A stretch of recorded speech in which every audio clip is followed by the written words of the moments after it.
आप स्ट्राइक कर कौन दाबी टे कहूँ आम आज स्ट्राइक करूँ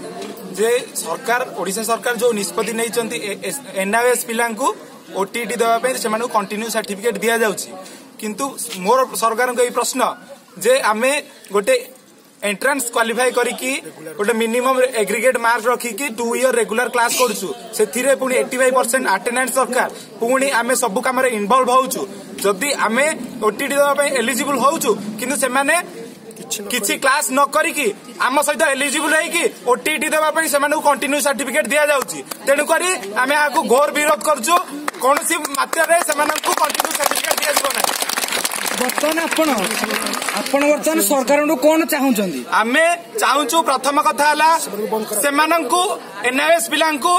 ओटीटी दबाई बंद करा जाऊ तांकू कौन सी मात्रा रे कंटिन्यू सर्टिफिकेट दिया जाए नहीं ओटीटी बंद करो एनआरएस को ओटीटी को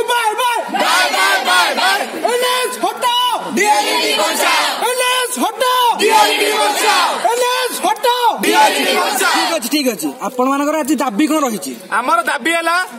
एससीआरटी संपूर्ण मात्रा रे एनआरएस पिला ओटीटी दबाई बंद करा जाऊ से टोटाली बैन करा जाऊ से ओटीटी दे पारबे नाही ओटीटी हाय हाय हाय हाय हाय NRS down down NRS down SCRT हाय हाय एससीआरटी हाय हाय गण शिक्षा विभाग हाय हाय गण शिक्षा विभाग हाय हाय शिक्षा सचिव हरे कृष्ण नायक शिक्षा सचिव